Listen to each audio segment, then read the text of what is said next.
kajian ilmiah.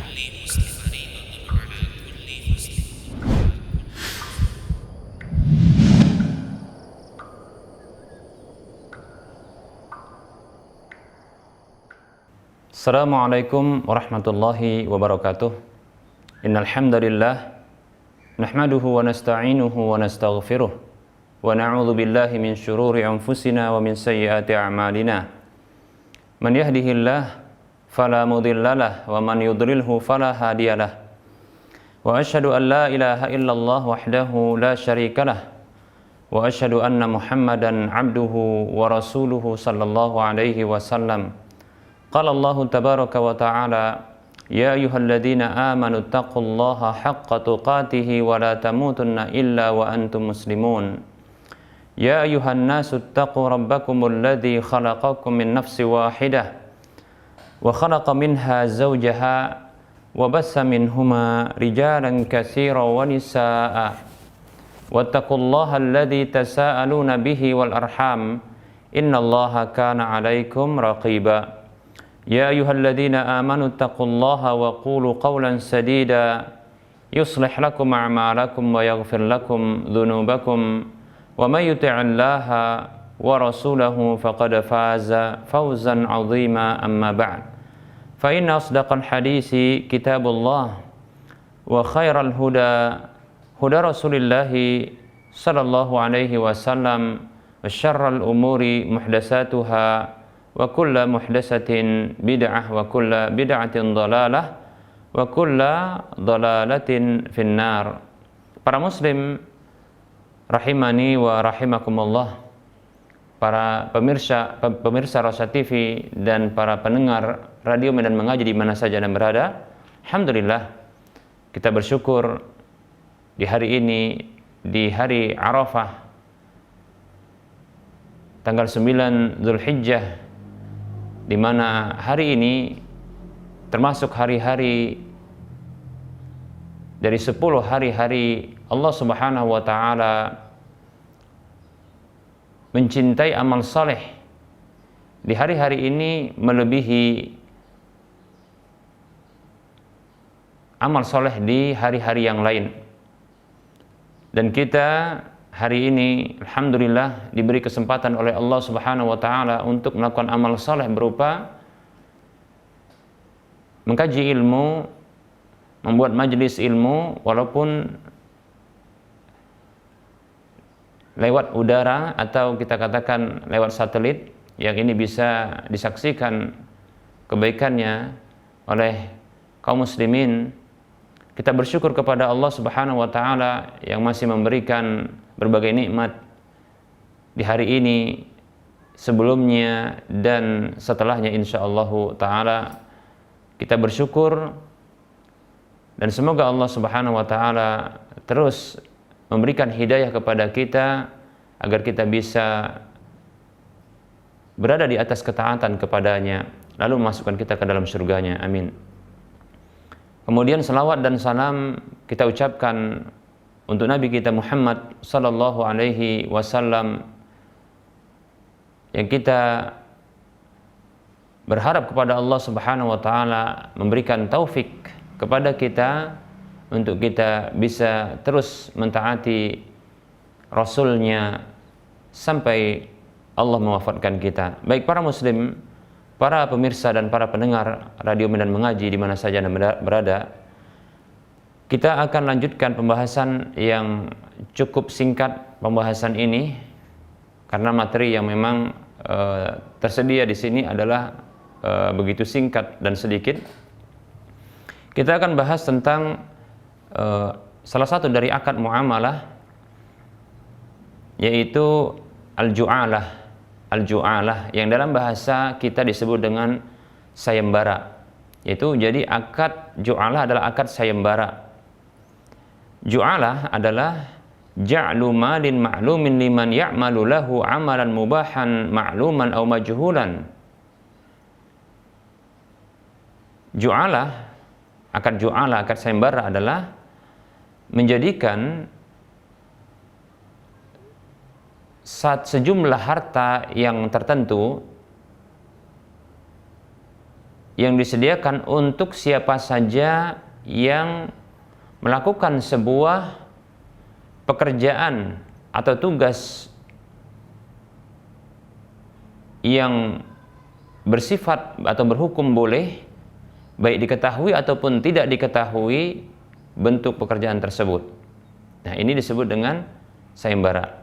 Ya, sayembara, kita ulangi, adalah menjadikan, dari kata ju'ala, dari kata ja'lu, ya, ja'lan, ya, ja'ala, ya, ja'alu, ja'lan, ya. Ju'alah ini maknanya tadi sayembara, berasal dari kata ja'al, yaitu menjadikan.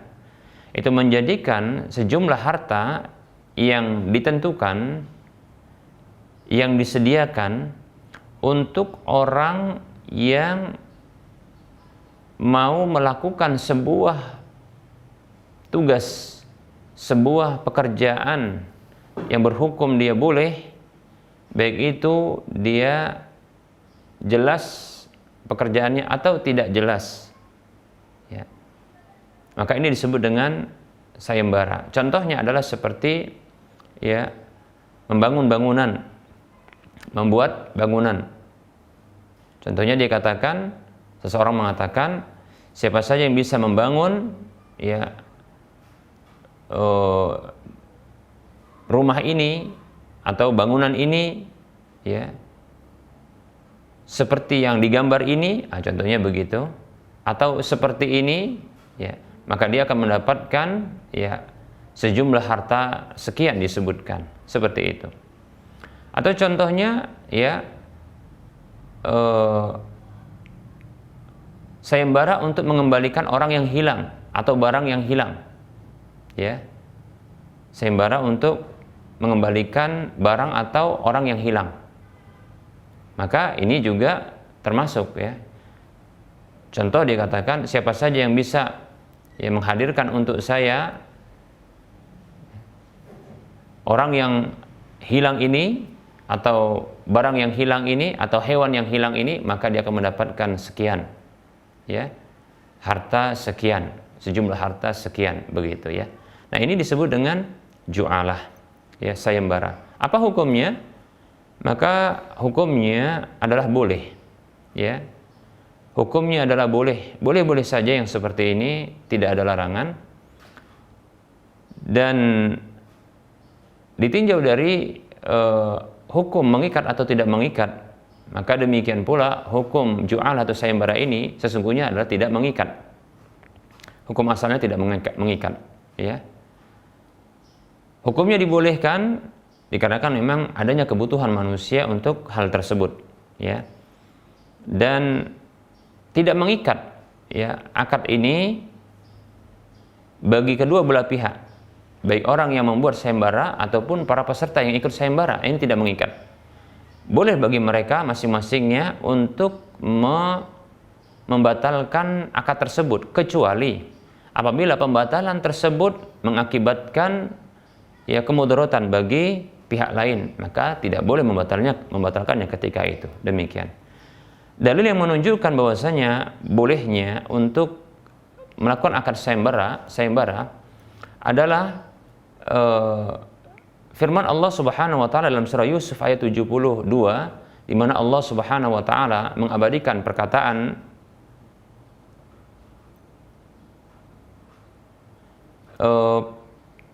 para tentara atau pasukan, atau kita katakan para pengawal Yusuf alaihissalam, yang ketika itu sudah menjadi petinggi di sebuah kerajaan di Mesir, ya. Allah berfirman mengabadikan perkataan mereka, qalu nafqidu suwa'al maliki wa liman ja'a bihi himlu ba'irin wa ana bihi za'im. Allah Subhanahu wa taala mengabadikan perkataan mereka. Mereka mengatakan, ya, kami kehilangan alat takar milik raja. Maka bagi siapa saja yang bisa mendatangkannya, ya, akan mendapatkan bahan makanan seberat beban unta. Demikian. Dan aku ya akan menjamin hal itu. Demikian. Ini ya pernyataan dari para pasukan atau tentara Yusuf, dan sepertinya ya jaminan ini diberikan oleh Yusuf kepada yang mendapatkan alat takar milik kerajaan. Demikian. Baik, di sini menunjukkan adanya sayembara yang dibuat dan digelar oleh Yusuf alaihissalam, ya, ketika raja kehilangan alat takarnya, ya, demikian. Dan hadiah yang diberikan atau upah yang diberikan untuk sayembara tersebut adalah berupa bahan makanan seberat ya beban unta. Demikian. Ya, tentunya ini adalah sayembara yang menggiurkan tentunya. Karena ketika itu ya sedang paceklik dan butuh kepada bahan makanan. Demikian. Baik, walaupun ini merupakan syariat sebelum umat sebelum kita, itu syariat sebelum umat Islam, maka sebagian ulama, bahkan ya mayoritas para ulama, mereka menjadikan dalil ini sebagai kebolehan untuk akad ju'alah atau akad sayembara, karena tidak ada larangan, ya, hukum asal dari akad-akad muamalah adalah dibolehkan. Maka dengan pengabadian firman Allah Subhanahu wa taala dalam kitabnya menunjukkan tentang kebolehannya, wallahu taala a'lam. Demikian, ya. Sedikit kita akan menjelaskan tentang perbedaan antara ya akad sewa menyewa dengan akad sayembara ini. Mungkin ada yang mendapatkan kesan bahwa akad ju'alah ini termasuk adalah akad sewa menyewa, di mana ya orang yang membuat sayembara tersebut dia sedang menyewa tenaga orang tertentu. Demikian. Baik, ada perbedaan walaupun kita katakan betul di sini ada akad yang disewa, ya, yaitu menyewa tenaga, ya. Baik, perbedaannya adalah akad ijarah atau akad sewa menyewa, pemberlakuan ya atau pelibatan akad ini melibatkan pihak pertama sebagai orang yang memiliki barang atau tenaga dengan orang yang dia menyewa. Demikian. Dan ini adalah satu pihak saja. Terjadinya akad ini itu melibatkan hanya ya satu orang dari pihak mustajir, yaitu orang yang menyewa. Seperti itu, ya. Jadi perbedaannya ditinjau dari orang yang menginginkan akad tersebut, ya. Demikian. Ya. Orang yang nantinya akan mendapatkan pembayaran harta tersebut.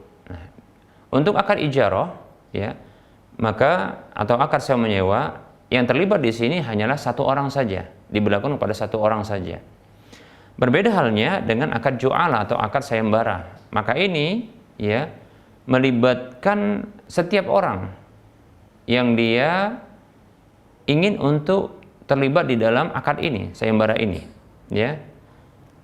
Maka siapa saja yang ingin, maka dia bolehkan untuk dia terlibat di dalam ya sayembara tersebut, dan dia berhak untuk mendapatkan upahnya apabila dia telah berhasil ya mencapai atau mendapatkan ya objek yang dijadikan sebagai sayembara, seperti itu. Baik, para muslim rahimani wa rahimakumullah. Ini perbedaannya, ya. Jadi perbedaan dari ditinjau dari orang yang terlibat atau orang yang dia nantinya akan mendapatkan upah tersebut, ya. Maka untuk akad sewa menyewa ini cuma satu orang saja. Adapun ya akad ju'alah ini, yaitu akad sayembara, ini bisa jadi tidak terbatas, lebih dari satu orang, bahkan tidak terbatas jumlahnya, bisa jadi. Ya, kalau dibatasi pun boleh, ya, namun dia lebih dari satu orang, demikian. Ya. Apa hukum membatalkan akad ju'alah atau akad sayembara ini?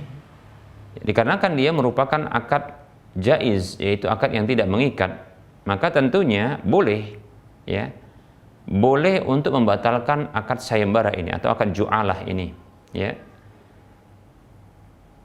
dengan rincian apabila, ya, pembatalan itu berasal dari para peserta yang ikut sayembara, maka para peserta tersebut tidak berhak untuk mendapatkan apapun.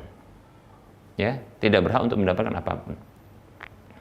Namun apabila pembatalan ini berasal dari orang yang menggelar atau membuat sayembara, maka ini pun ada rinciannya. Nah, apabila pembatalan itu dilakukan oleh pihak yang membuat sayembara, namun itu dilakukan sebelum dimulainya pekerjaan atau tugas, ya, maka para peserta tidak berhak atau peserta tersebut tidak berhak untuk mendapatkan apapun, ya. Namun apabila pembatalan dari pihak pembuat sayembara ini itu setelah, ya, dilakukannya tugas, ya, tugas dan pekerjaan, ternyata didapatkan tugas dan pekerjaan tersebut, ya, maka sang peserta yang telah berhasil mendapatkan atau berhasil telah meraih, ya, apa yang disayembarakan, maka dia berhak terhadap, ya, upah dari tugasnya, demikian sebagaimana yang telah ditetapkan di awal sayembara atau di awal akad sayembara. Demikian para muslim rahimani wa rahimakumullah.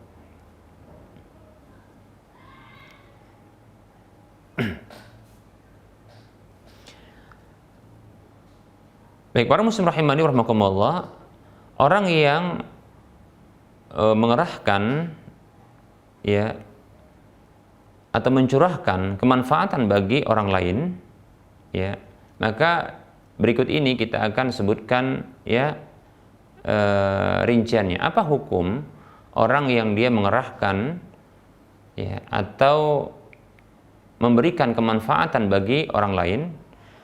Yang pertama, rincian yang pertama, apabila orang yang melakukan atau memberikan kemanfaatan kepada orang lain, contohnya seperti dia mengembalikan barang hilang, ya, baik itu berupa benda, barang, ataupun yang semisalnya, ataupun manusia, tanpa adanya akad sayembara sebelumnya dan tanpa dia menyebutkan tentang upah yang harus didapatkannya, maka orang tersebut dia tidak berhak untuk mendapatkan, ya, tidak berhak untuk mendapatkan apapun, ya. Namun dianjurkan, ya, bagi orang yang diuntungkan, ya, yang mendapatkan manfaat dari apa yang dilakukan oleh orang tersebut, maka dianjurkan bagi orang tersebut untuk memberikan, ya, memberikan apa yang mudah baginya, ya, bagi orang tersebut, ya, sebagai bentuk terima kasih atas kebaikannya, seperti itu, ya. Namun tidak ada kewajiban seperti itu.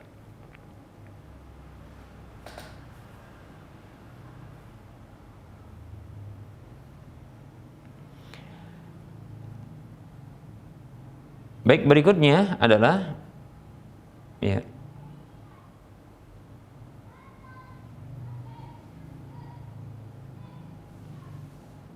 orang yang dia berusaha untuk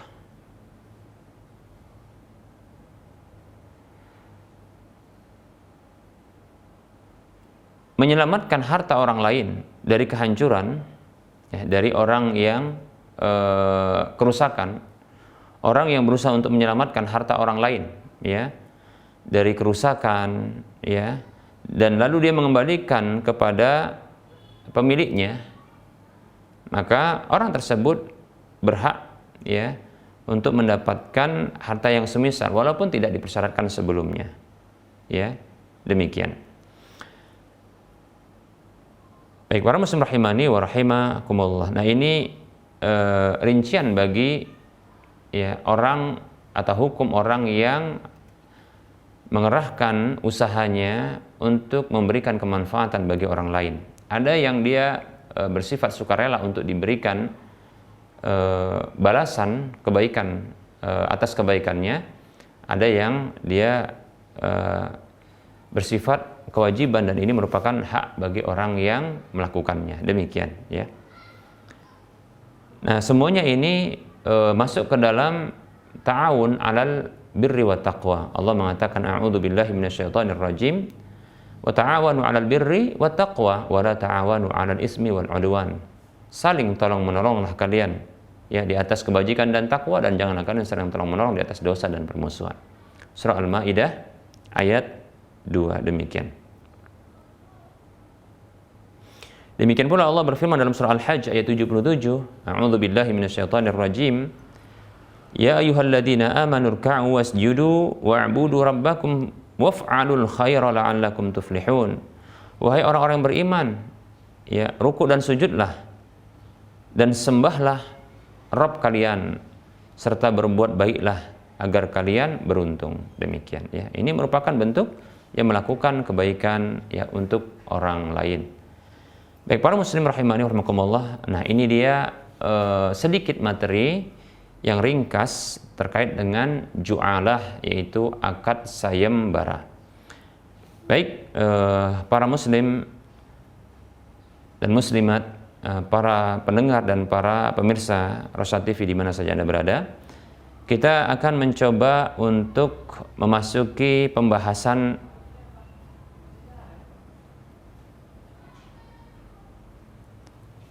atau memasuki sesi berikutnya, itu sesi soal jawab.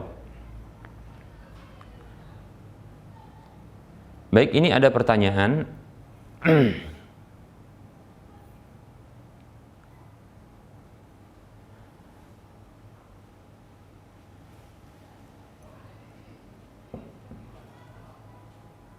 Baik, ini pertanyaannya seperti ini, ya.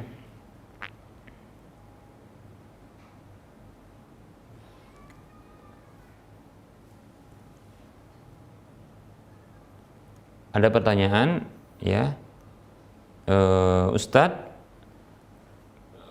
bagaimana sifat akad seperti ini, ya? Ini mungkin saya ungkapkan dengan bahasa saya supaya barangkali mudah, ya, untuk dicerna. Yang pertama adalah biaya pendaftaran atau biaya belajar wajib sekali saja selama masa belajar. Misal masa belajar adalah 4 bulan. Nominal biaya tidak ditentukan. Peserta boleh membayar menyusul. Artinya boleh dibayar saat proses belajar sedang berlangsung dan boleh juga dibayar di awal. Namun jika di tengah jalan ada peserta yang tidak bayar, maka diabaikan, dibiarkan saja. Sebab tidak didata siapa yang bayar atau tidak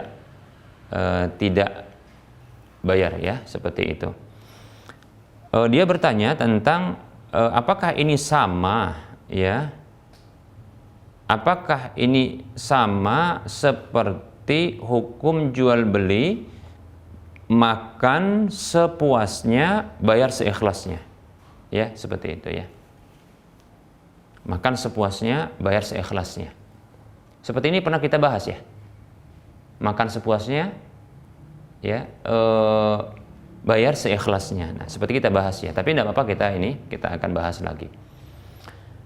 Tentunya kedua masalah ini, ya, adalah masalah kasus kontemporer yang barangkali secara waqi'iyah, yaitu fenomena yang terjadi ini mungkin tidak pernah, ya, terjadi di masa Nabi SAW yang seperti ini, ya, secara kasus seperti ini, yaitu Ada contohnya di zaman Nabi, ada orang jual makanan, ya, dia katakan makan sepuasnya, ya, lalu bayar seikhlasnya. Nah, tentunya yang seperti ini mungkin tidak didapatkan, ya, karena ini ada di zaman sekarang, ya, seperti itu.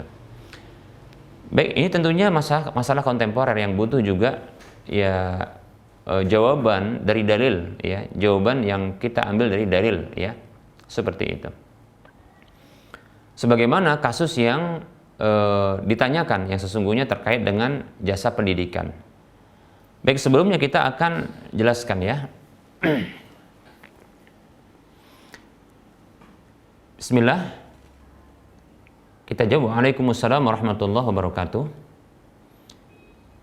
Pertama sekali kita akan sebutkan, ya, hukum dari jual beli atau orang berjualan dengan moto makan sepuasnya, bayar seikhlasnya.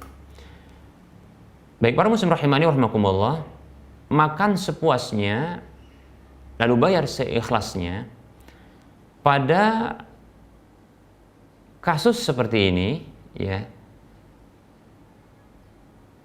ini harus ada rincian, ya, ada rincian. Yang menjadi pembedanya adalah ya, apakah apabila orang yang makan di tempat tersebut tidak membayar dan itu diketahui oleh pihak yang menjual makanan, ya,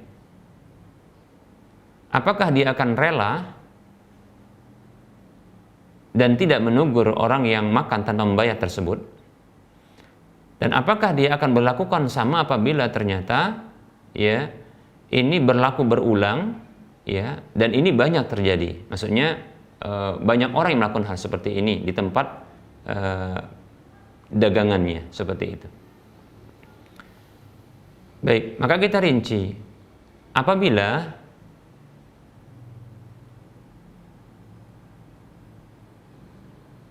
penjual makanan tersebut dia tidak rela, dia tidak ridho, ada pembeli yang dia tidak bayar setelah dia makan sepuasnya,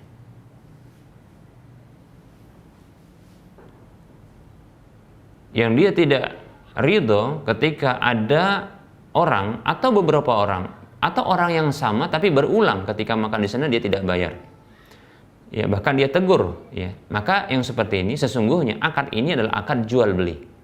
Akad ini adalah akad jual beli, ya.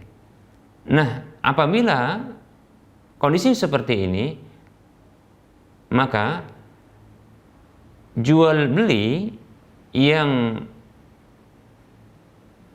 dalam bentuk skema makan sepuasnya yang tidak diketahui dengan jelas, ya, apa yang dimakan, begitu juga bayar seikhlasnya yang juga tidak bisa diketahui, ya,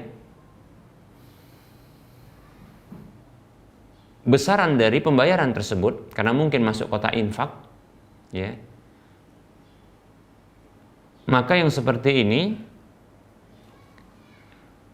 orang yang melakukan seperti ini dia telah melakukan jual beli dengan ada kandungan gharar, ketidakjelasan, yaitu ketidakjelasan pada saman, yaitu harga, begitu juga tidak ada kejelasan pada musman, yaitu barang yang dijual belikan, ya, atau tidak ada kejelasan pada iwadnya, yaitu alat pembayaran, begitu juga, ya, tidak ada kejelasan pada muawadnya, yaitu barang yang dibeli, ya.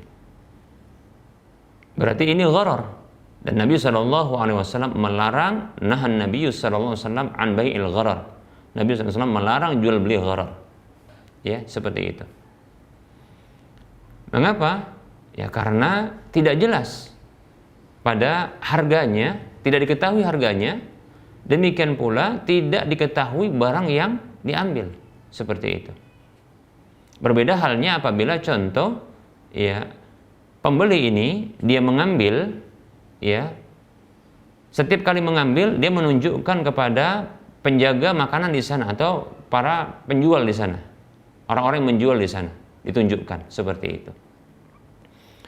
Begitu juga ketika nanti dia membayar, maka dia tunjukkan juga apa yang sejumlah uang yang dibayarnya, demikian. Seperti itu. Maka ketika itu jelas. Nah, ketika makanan yang diambilnya, baik itu sekali ataupun berulang, ya, itu diketahui oleh pihak penjual, ya. Begitu juga ketika pembayaran itu juga jumlahnya itu diketahui, maka konsep makan sepuasnya dan bayar seikhlasnya, maka ini boleh bila memang ditunjukkan. Namun apabila tidak ditunjukkan, ya, tidak diketahui oleh pihak penjualnya, baik itu makanan yang diambil oleh pembeli, begitu juga nanti uang yang dibayarkan itu tidak diketahui jumlahnya, maka di sini, ya, ada gharar pada dua hal, yaitu pada saman alat pembayaran atau harganya, ya, kemudian pada musman, yaitu barang yang dijual belikan, seperti itu, ya. Demikian, ya. Maka terlarang. Baik, rincian yang kedua, apabila ternyata penjual makanan tersebut dia ridho apabila ada pembeli, ya, pembeli yang tidak membayar, ya, dia tidak membayar, ya, pembeli ini tidak membayar, bahkan diketahui berulang, bahkan yang melakukan hal tersebut bukannya satu pembeli, tapi beberapa pembeli, ya, maka sesungguhnya akad ini bukan akad jual beli, tapi akad hibah, akad hibah, ya. Maka akad hibah, gharar yang terjadi pada akad tersebut itu tidaklah mencederai akad, ya. Bukanlah sebuah syarat keabsahan akad hibah, ya, harus diketahui, ya, apa yang mau dihibahkan atau apa yang akan dihibahkan, seperti itu. Bukan syarat, ya. Bahkan dibolehkan tidak diketahui tidak diketahui apa yang hendak dihibahkan, seperti itu, ya. Gharar tidak berlaku. Karena ini akad hibah bukanlah dia akad muawadhah. Bukanlah akad muawadhah. Akad hibah bukanlah termasuk akad muawadhah yang dimana di sana ada, ya, terjadi tukar menukar, serah terima, ya, barang, demikian pula pembayarannya, seperti itu. Ya, sehingga ketidakjelasan ini tidak mencederai, ya, akad ini dari sisi keabsahannya, demikian, ya. Lalu bagaimana ketika ternyata orang yang mendapatkan makanan ini ketika dia makan sepuasnya, lalu dia membayar dengan istilah membayar, ya, maka kita katakan ini disebut dengan, ya, al-hibatu bisawab, ya, yaitu hibah pemberian, ya, dengan adanya balasan, ya, yaitu hibah yang diiringi dengan adanya membalas pemberian juga. Para ulama, ya, tentang al-hibatu bisawab, ya, yaitu pemberian yang ini berakibat adanya balasan pemberian, ya, para ulama berbeda pendapat. Ada yang mengatakan tidak boleh karena ini merupakan tidak ikhlas, ya. Ada yang mengatakan boleh. Pendapat yang kuat adalah boleh. Mengapa? Karena ada satu hadis, ya, di mana salah seorang yang berada di zaman Nabi SAW dahulu itu pernah memberikan hadiah kepada Nabi SAW, hibah. Kalau tidak salah ada berupa seekor unta atau hewan kepada Rasulullah SAW. Namun ternyata, ya, orang ini meminta kepada Rasulullah SAW setelah dia memberikan hibah atau hadiah kepada Nabi SAW. Orang ini meminta kepada Nabi SAW untuk memberikan hadiah kepadanya, ya. Maka Rasulullah memberikan hadiah, ya, berupa hewan, yang sama, unta juga. Ya, ketika diberi, apakah cukup? Maka orang tadi mengatakan tidak. Maka Nabi menambah, seterusnya menambah seperti itu. Sehingga saya kalau nggak salah sampai 9 kali. Ya, wallahu taala alam, yang jelas lebih dari sekali. Hadisnya sahih, ya. Nah, di sini menunjukkan bahwasanya ya bolehnya al-hibatu bisawab, yaitu hibah yang berakhir dengan adanya balasan pemberian seperti itu, ya, seperti itu ya. Oleh karenanya ya, apabila sang penjual tadi dia mengatakan sebagai pedagang ini merelakan siapa saja yang mengambil makanan itu sesuka hatinya, ya, sepuasnya dia makan, tidak membayar tidak masalah. Bagi orang yang contohnya dia makan lalu membayar, maka pun diterima, maka sesungguhnya ini akad hibah, ya, akad hibah seperti itu, ya. Dan ini boleh hukumnya. Adapun rincian yang pertama itu termasuk jual beli dan itu ada gharar, ketidakjelasan pada dua hal, yaitu pada barang berupa makanan yang dijual, begitu juga pada pembayaran.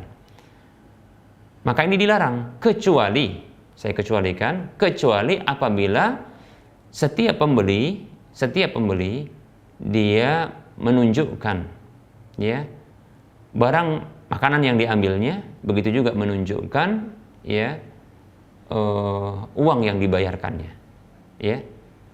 Jika ada kerelaan dari sang penjual, maka di sini dibolehkan. Wallahu taala a'lam, seperti itu. Baik, nah dari sini sudah kita ketahui hukum, ya, makan sepuasnya, bayar seikhlasnya. Nah, kita beralih kepada pertanyaan yang diajukan oleh saudara kita ini, ya, yaitu tentang jasa pendidikan berupa pembelajaran bahasa Arab, ya, dalam jangka waktu kurang lebih sekitar 4 bulan, ya, dengan materi-materi yang sudah disebutkan, ya, dan dijelaskan, ya, dan kapan saja akan ditayangkan, ya, materi tersebut atau disajikan materi tersebut, ya, waktunya jelas, bahkan mungkin bukunya juga jelas, ya. Jika demikian, apabila bukunya jelas, ya, materinya jelas, waktu penyampaiannya jelas, ya, bahkan, ya, akhir dari, ya, batas waktu dari penyampaian materi ini juga jelas, maka di sini berarti musman atau muawatnya, dalam hal ini adalah jasanya, jasa pendidikan tersebut, ini jelas. Adapun pembayaran, harganya di sini seikhlasnya, ya, seikhlasnya. Berarti tidak jelas. Namun perlu diketahui bahwasanya tidak jelas adalah di awal, tidak jelas adalah di awal. Namun di akhir ini menjadi jelas, di mana setiap peserta itu membayar, ya, sesuai dengan kemampuannya, ya, sesuai dengan keikhlasannya, ya, dia membayar, dan setelah dia membayar maka dia mengkonfirmasi kepada pihak penyedia layanan pendidikan, ya, bahasa Arab ini, ya. Baik itu mungkin pemimpinnya atau mungkin adminnya, yang jelas diketahui karena dikonfirmasi biayanya.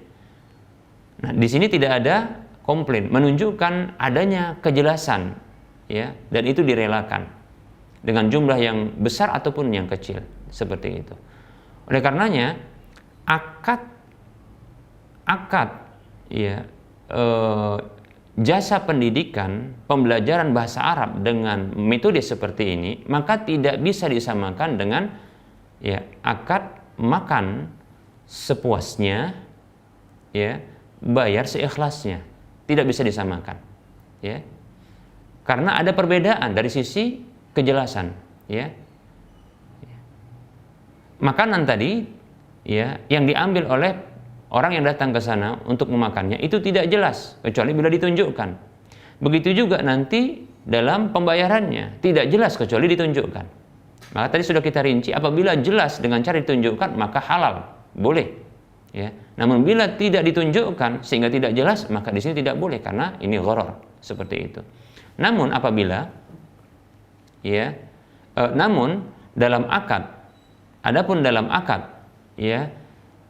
jasa pendidikan pembelajaran bahasa Arab yang ditanyakan tersebut, dari sisi jasa pelayanan yang disajikan ini jelas, materi dari buku buku sumber rujukannya ini jelas, kemudian materi yang disampaikannya jelas, waktu belajar juga jelas, dan akhir dari pembelajaran juga jelas. Sehingga di sini muawad atau kita katakan musman itu jelas. Adapun iwad yaitu pembayarannya, harganya di awal tidak jelas, namun di akhir menjadi jelas.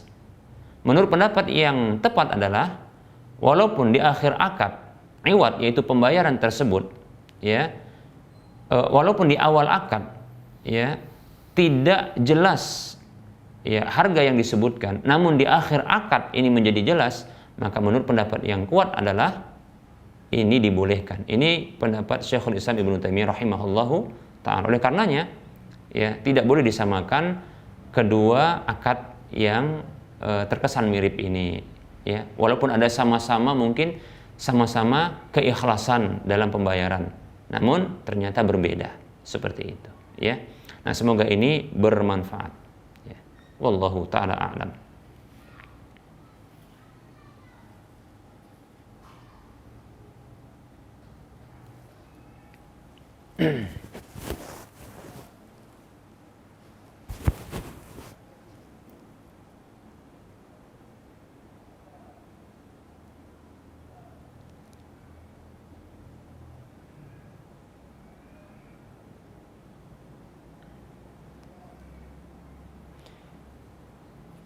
Baik, ini belum ada pertanyaan ya.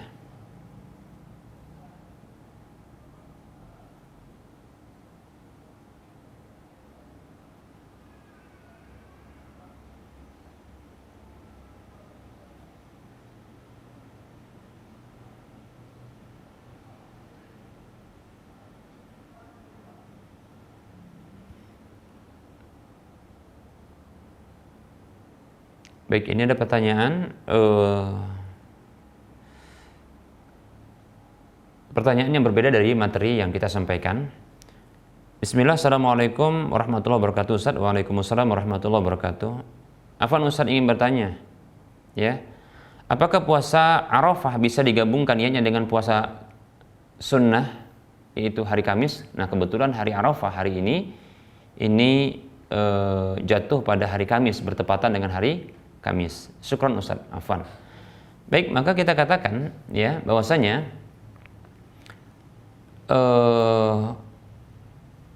menggabungkan niat yang dibolehkan adalah menggabungkan niat untuk ibadah yang dia tidak wajib, yang tidak wajib, ibadah-ibadah yang hukumnya tidak wajib, seperti contohnya adalah tentunya ibadah yang masih dalam satu kategori, satu jenis, puasa, atau puasa dengan puasa, kemudian sholat dengan sholat, nah seperti itu, sedekah dengan sedekah, nah seperti itu. Namun kalau dia berbeda, maka tentunya berbeda. Nah, ini kita kecualikan tadi adalah yang tidak wajib. Maaf, yang wajib. Yang wajib maka tidak berlaku. Tidak bisa contohnya puasa satu hari di tanggal 1 Ramadan ini bisa mewakili puasa di tanggal 2 Ramadannya, atau di hari kedua Ramadannya, atau hari ketiga. Tidak bisa. Karena masing-masing ini adalah kewajiban yang terpisah, maka tidak boleh diwakili dan diniatkan dengan sama, seperti itu, demikian. Begitu juga sholat fardu seperti sholat duhur, maka ini tidak bisa mewakili sholat asar, salat maghrib, salat isya, salat subuh. Demikian pula tidak bisa salat duhur ini mewakili salat duhur hari ini mewakili salat duhur ya esok hari atau lusa. Demikian. Seperti itu ya. Karena kewajiban. Maka ini masing-masing harus ada niatnya dan ada amalan tersendiri. Lalu bagaimana apabila dalam ibadah-ibadah yang hukumnya sunat namun masih dalam satu jenis? Contoh puasa sunat. Sama-sama hukumnya sunat. Apakah boleh dia digabungkan niatnya dengan satu pengerjaan amalan? Ya. Begitu juga contohnya salat sunat. Kita katakan salat wudu dengan salat contohnya adalah qabliyah. Bolehkah disatukan? Atau salat sunat wudu dengan salat sunat duha? Bolehkah digabungkan? Nah, menurut pendapat yang tepat adalah boleh digabungkan niatnya dengan satu amalan ya, dan pelakunya mendapatkan seperti apa yang diniatkan. Seperti itu. Dikecualikan dari hal ini adalah amal-amal wajib. Ya. Amal-amal wajib. Baik, para muslim rahimani wa rahimakumullah, mana dalilnya? Yaitu dalil umum. Sabda Nabi SAW, keumuman dari dalil ini. Kata Nabi SAW, innamal a'malu binniyati wa innama likulli imri'in ma nawa. Hadis riwayat Bukhari dan Muslim dari sahabat Umar bin Khattab radhiyallahu anhu yang mengatakan, aku mendengar Rasulullah SAW bersabda, sesungguhnya amal-amal itu, alif lam pada al-a'malu ini listighraq, itu umum, berlaku umum. Semua amal-amal itu hanyalah dia binniyati, berdasarkan niatnya. Wa innama likulli imri'in ma nawa, dan sesungguhnya bagi setiap orang itu hanyalah mendapatkan apa yang diniatkannya. Maka ketika dia meniatkan pada satu amalan pengerjaan itu beberapa niat, maka dia mendapatkan pahala. Mendapatkan pahala seperti itu. Ya. Nah, para muslim rahimani wa rahimakumullah. Contoh yang lain di mana Rasulullah SAW menyebutkan real langsung ya, terapan langsung tentang adanya pahala ya pada satu amalan. Namun dia memiliki dua pahala karena adanya niat yang berbeda. Rasulullah SAW bersabda, kalau nggak salah ini hadis yang diriwayatkan oleh Imam Tirmidzi atau Abu Daud atau Nasai, yang jelas ini ashabus sunan ya. Ya, salah satu dari ashabus sunan, hadisnya sahih, disahihkan oleh Syekh Al-Albani rahimahullahu taala. Nabi SAW bersabda, as-sadaqatu 'alal miskini sadaqatun wa 'ala dirrahimi sintani sadaqatun wasilatun. Kata Nabi SAW, sedekah yang diarahkan kepada orang miskin itu cuma satu pahalanya, itu sedekah, dia dapatkan pahala sedekah. Namun kepada orang yang punya hubungan kerahiman, yaitu hubungan kekerabatan, maka ada dua pahalanya, yaitu pahala sedekah dan pahala silaturahim. Demikian ya, seperti itu. Oleh karenanya apabila seseorang ketika dia mengarahkan sedekahnya itu diarahkan kepada ya kerabatnya, sepupunya, adik kandungnya, atau saudara kandungnya, pamannya, bibinya, diarahkan sedekahnya karena mereka membutuhkan, maka sesungguhnya dia mengetahui bahwasannya ya sedekah itu ada pahala dan ditujukan ini untuk kerabatnya, maka dia mendapatkan dua pahala. Pahala sedekah dan pahala silaturahim. Seperti itu.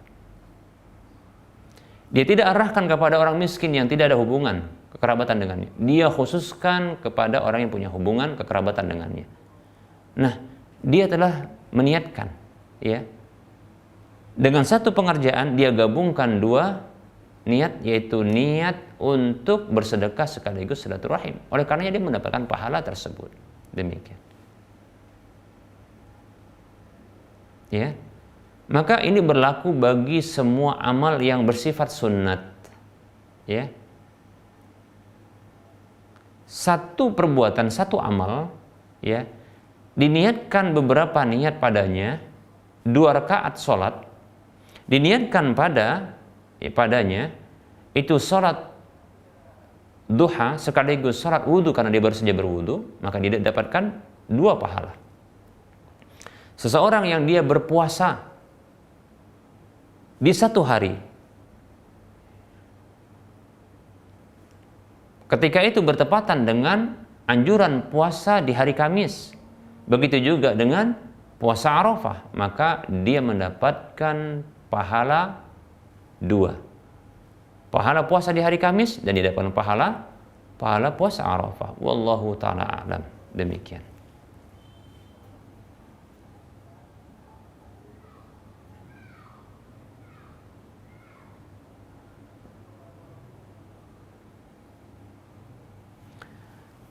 Baik, terkait dengan pertanyaan, Ustaz, bagaimana tata cara takbiran yang sesuai dengan sunnah di hari Idul Adha dan kapan saja dianjurkan untuk bertakbir?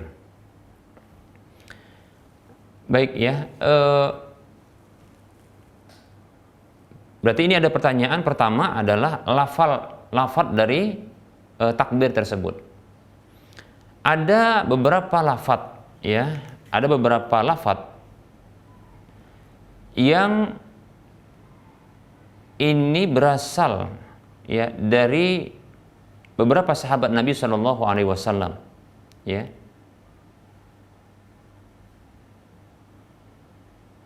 Disebut dengan asar, ya. Disebut dengan asar. Asar itu artinya riwayat, ya, dari sahabat saja, mauquf dengan kepada sahabat saja, ya. Atau setelah sahabat, demikian, ya. Apa lafadznya? Ya, beberapa lafadz yang saya dapatkan, ya, dan saya condong lafadz-lafadz ini, ya, untuk lebih diikuti, ya. Pertama adalah lafadz yang berasal dari sahabat Abdullah ibnu Mas'ud radhiyallahu anhu, yang beliau menyebutkan lafadznya seperti ini: Allahu Akbar, Allahu Akbar, la ilaha illallah, wallahu akbar, Allahu Akbar, walillahil hamd. Ini lafadz yang masyhur ya di kalangan kita, ya, lafadz takbir, Allahu Akbar, Allahu Akbar, la ilaha illallah, wallahu akbar, Allahu Akbar, walillahil hamd. Nah, hanya saja cukup 2 saja takbir di awalnya. Allahu Akbar, Allahu Akbar, bukan 3 ya. 2. Allahu Akbar, Allahu Akbar, la ilaha illallah, wallahu akbar, Allahu Akbar, walillahil hamd. Ini adalah lafaz takbir yang berasal dari Ibnu Mas'ud radhiyallahu an. Dan ini, riwayat ini, asar ini disebutkan oleh Ibnu Abi Syaibah dengan sanad yang sahih, ya, di jilid yang kedua dengan nomor urut hadis 168. Demikian. Ada juga lafaz dari Ibnu Abbas radhiyallahu anhuma, ya. Lafaz takbirnya seperti ini: Allahu Akbar, Allahu Akbar, Allahu Akbar, walillahil hamd, Allahu Akbar wa ajal, Allahu Akbar ala ma hadana. Nah, seperti itu bunyi lafaz takbirnya. Ya, kita ulangi: Allahu Akbar, Allahu Akbar, Allahu Akbar, walillahil hamd, Allahu Akbar wa ajal, Allahu Akbar ala ma hadana. Nah, ini dikeluarkan oleh Imam Baihaqi dengan sanad yang sahih di juz yang ketiga dengan nomor urut hadis 315. Sanadnya sahih, ya. Ada juga, ya, riwayat dari Salman Al-Farisi radhiyallahu anhu, asar ya. Beliau pernah bertakbir dengan seperti ini. Beliau mengatakan, "Kabbiru, bertakbirlah kalian. Allahu akbar, Allahu akbar, Allahu akbaru kabira." Nah, seperti itu. Kita ulangi. Allahu akbar, Allahu akbar, Allahu akbaru kabira. Nah, seperti itu. Nah, ini diriwayatkan oleh Imam Baihaqi juga ya, dengan sanad yang sahih di juz yang ketiga dengan nomor urut hadis 316. Demikian. Adapun yang lainnya saya belum mendapatkan ya. Oleh karenanya saya lebih condong untuk lebih mengikuti ya takbir-takbir yang maksur, yang ada asar riwayatnya dari para salaf kita. Ya, adapun dari Nabi SAW tidak ditemukan memang lafaz takbirnya, walaupun diriwayatkan Nabi pernah bertakbir, ya, bertakbir, hanya saja lafaznya tidak disebutkan dalam hadis. Para sahabat-sahabat ini yang mereka menyebutkan beberapa takbir, ya. Saya condong kepada untuk mengikuti lafaz takbir yang sudah ada. Ada ulama yang lain membolehkan untuk apa? Untuk bertakbir tanpa mengikuti lafaz takbir yang disebutkan oleh para sahabat. Demikian. Mereka beralasan dengan adanya ragam pada takbir. Nabi SAW bertakbir.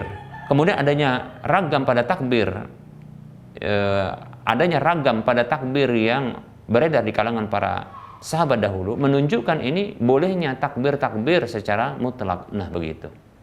Wallahu taala alam. Tentunya yang selamat adalah pendapat yang mengatakan tinggal mengikuti selamat yang lebih selamat orang yang berpendapat ya cukup mengikuti ya para salaf kita dahulu. Tentunya mereka lebih paham ya.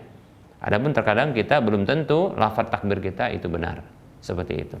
Walaupun lafaz takbir yang beredar itu bagus ya karena diambil dari lafaz-lafaz yang maksur yang lainnya, hanya saja tidak ada lafaz secara khusus ya, lafaz tersebut secara khusus disebutkan dalam lafaz takbir ya.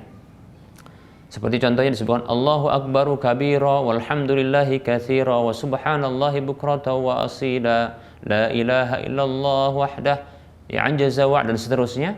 Dan ini adalah lafaz sesungguhnya sebahagian adalah lafaz di dalam doa iftitah, sebagian ini adalah bacaan ya ketika seseorang jemaah haji atau orang yang sedang ihram itu melakukan manasik berupa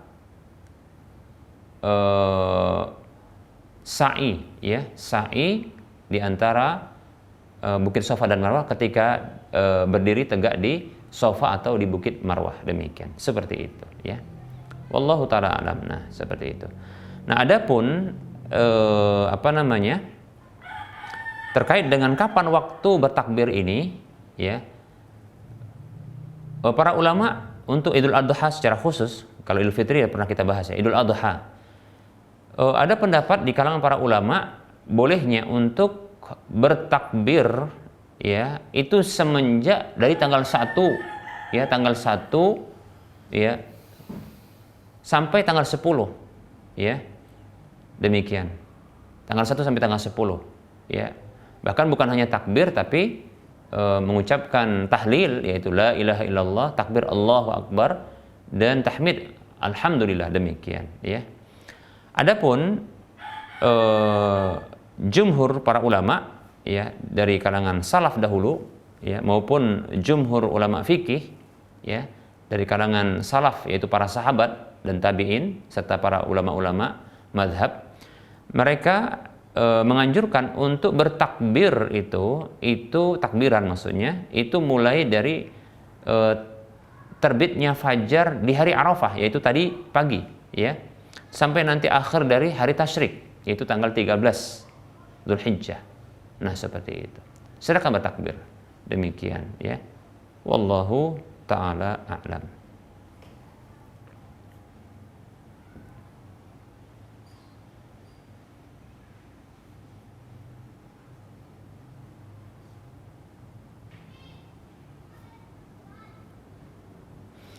Ada pertanyaan ini, Assalamualaikum Ustaz, sampai batas kapan untuk akikah anak? Baik, Waalaikumsalam warahmatullahi wabarakatuh. Ya, para ulama berbeda pendapat tentang batas akikah anak. Ya, ada sebahagian ulama yang membatasi hanya di hari yang ketujuh, ya. Karena berdasarkan ya bahwasanya Nabi SAW mengakikahi Hasan dan Husain di hari ketujuh. Ada para ulama yang membatasi sampai di hari yang ke-21, ya, yaitu 7, 14, 21, karena ada hadis yang menyebutkan ya al-aqiqatu tudbahu ya, li sab'in wa ihda wa arba'a asyrata wali ihda wa ishrina atau kama qala sallallahu alaihi wasallam, ya. Akikah itu disembelih di hari ke-7 atau di hari ke-14 atau ke hari 21. Sampai di sini selesai hadisnya, tidak melanjutkan bilangan hari berikutnya, demikian. Ada ulama yang mereka menyatakan bahwasanya pembatasan hari tersebut sampai anak tersebut akikah, sampai anak tersebut baligh. Akikah tersebut, anak tersebut diakikahi, ya sampai anak itu baligh. Begitu baligh maka tidak ada kewajiban atau tidak ada syariat, begitu. Sebagian ulama yang lain berpendapat tidak ada batasnya, ya. Yang berpendapat tidak ada batasnya ini maka kapan saja. Bahkan tidak harus orang tua, tapi si anak tersebut bisa ketika sudah dewasa, seperti itu. Ada yang mengatakan tidak ada batasnya, tapi mengkaitkan dengan kelipatan 7, terus 7 sampai nanti kelipatan 7, walaupun mungkin yang sampai 100 kalinya, ya, seperti itu, ya. Nah, ini perbedaan pendapat di kalangan para ulama. Saya pribadi bila ditanya tentang masalah ini, saya condong kepada pendapat yang membatasi hanya 21 saja, ya, demikian. Karena hadisnya saya condong kepada sahih hadis tersebut. Wallahu ta'ala a'lam, ya.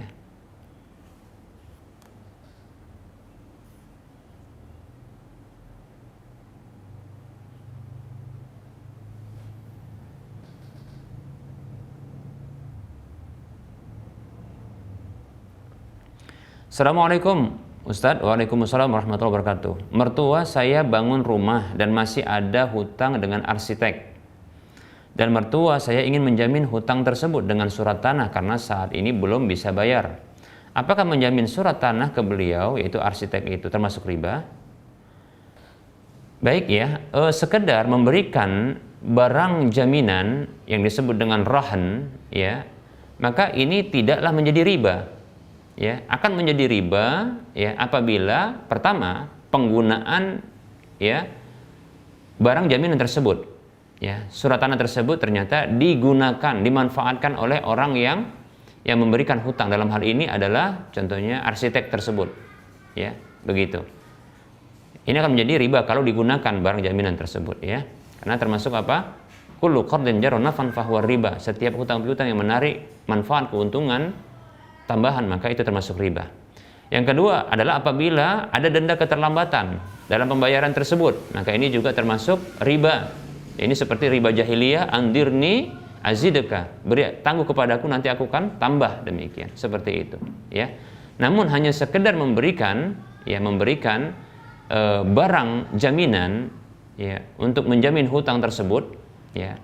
Mungkin setelah contohnya arsitek tersebut yaitu meminta namun tidak bisa di dalam waktu yang dekat, maka disepakati waktunya diulur sampai waktu yang disepakati, lalu arsitek tersebut meminta jaminan atau menyengaja dari pihak orang yang berhutang tersebut untuk memberikan jaminan, maka ini tidaklah riba, bahkan ini termasuk syariat, dapat pahala, ya, mendapatkan pahala, ya, seperti itu, ya, karena rahan itu disyariatkan karena memang ada hutang, demikian, ya, seperti itu. Wallahu ta'ala a'lam.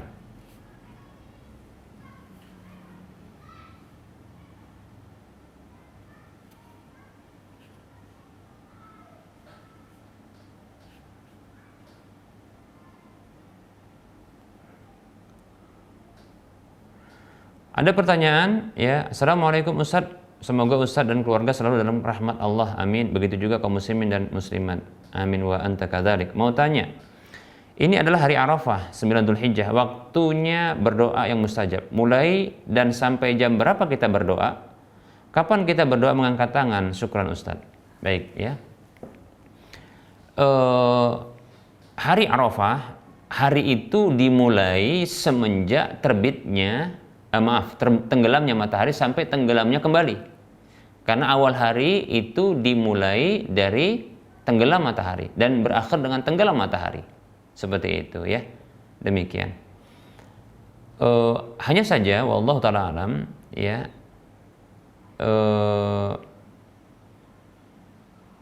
Saya pribadi ya condong untuk lebih banyak ya untuk banyak berdoa pertama sekali adalah di waktu-waktu yang mustajab lainnya bertepatan dengan itu. Contohnya ya di hari Arafah ya.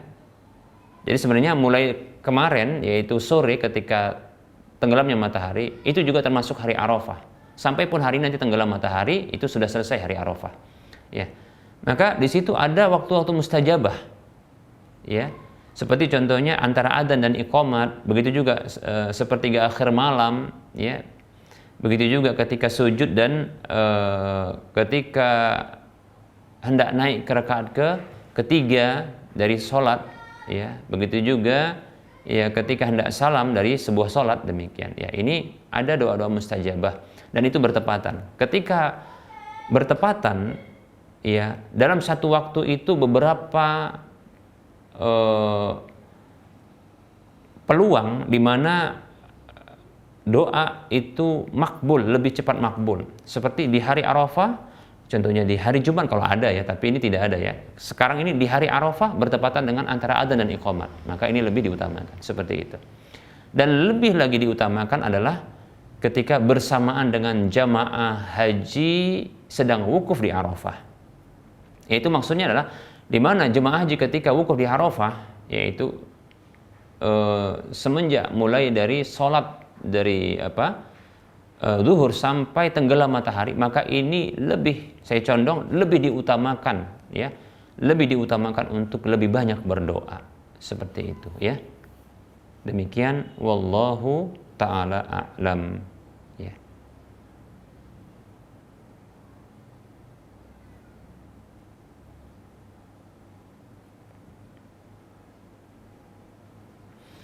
Assalamualaikum Ustaz. Waalaikumsalam warahmatullahi wabarakatuh. Mau bertanya, mana yang lebih afdal, kurban satu kambing atau ikut berserikat untuk 7 orang pada satu sapi, contohnya begitu ya. Ihsan di Palu, Masya Allah, barakallahu fik. Ihsan di Palu, semoga Allah memberikan kebaikan kepada antum dan sekeluarga. Ya, antum sekeluarga. Baik ya. Para ulama berbeda pendapat ya tentang mana yang lebih afdal. Manakah yang lebih afdal? Ya. Apakah kambing? Apakah unta? Ataukah sapi? Ya. Demikian. Sebahagian ulama berpendapat ya, yang lebih afdal adalah kambing, sapi, baru unta. Seperti itu. Diurutkan. Kalau tidak ada kambing, maka sapi. Kalau tidak ada sapi, maka unta. Demikian. Pendapat yang berikutnya, pendapat kedua mengatakan yang lebih afdol adalah ketika itu, ketika berkurban adalah unta, kemudian sapi, baru kambing. Maksudnya begini. Yang pertama sekali adalah unta. Kalau tidak ada unta, maka sapi. Kalau tidak ada sapi, maka baru kambing. Demikian. Nah, ini berdasarkan hadis ya tentang keutamaan lebih dahulu salat Jumat ya. Maka di waktu pertama orang yang lebih dahulu datang salat Jumat ya, maka dia dapatkan ya unta. Waktu kedua sapi, waktu ketiga kambing. Nah, seperti itu. Demikian ya. Baik, ini pendapat yang kedua. Pendapat yang ketiga ya. Pendapat pertama tadi saya katakan, kenapa kok kambing lebih utama? Karena Nabi SAW itu berkurban dengan kambing, bahkan 2 ekor kambing. Ya, disebutkan oleh Anas bin Malik radhiyallahu anhu, kalau salah adalah Anas yang meriwayatkan hadis ini. Beliau mengatakan bahwasanya karena Rasulullah SAW ya dhahan Nabi sallallahu alaihi wasallam bi kabsyaini amlahaini aqranaini. Ya. Fadzabahahuma biyadihi. Ya.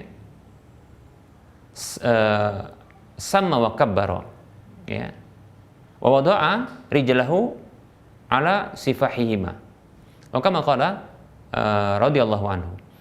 Kata Anas bin Malik radhiyallahu anhu, dahulu Nabi SAW Nabi SAW berkurban dengan 2 kambing yang gemuk, ya, dan bertanduk. Beliau menyembelih dengan tangan beliau mengucapkan bismillah dan bertakbir, beliau meletakkan, ya, kaki beliau pada sisi leher kedua kambing tersebut, demikian, ya. Nah, seperti itu. Ada pendapat yang lain mengatakan bahwasanya, ya, ini pendapat sepertinya menggabungkan. Pendapat yang lain ini adalah pendapat yang menyatakan bahwasanya yang lebih afdol adalah yang paling mahal dan paling berharga bagi orang yang berkurban. Nah, seperti itu. Ada yang menambahkan dengan yang paling bermanfaat bagi orang lain. Kita katakan bahwasanya di antara pendapat para ulama tidak ada yang menyebutkan sapi dengan urutan pertama, tidak ada. Ya. Tadi sudah kita sebutkan 2 pendapat sebelumnya, itu memulai dengan kambing, sapi, baru unta. Pendapat pertama, itu urutan. Pendapat kedua mengatakan unta, baru sapi, kemudian baru kambing. Tidak ada menyatakan sapi terlebih dahulu. Namun, ya, pendapat yang ketiga ini bisa jadi sapi lebih utama. Mengapa?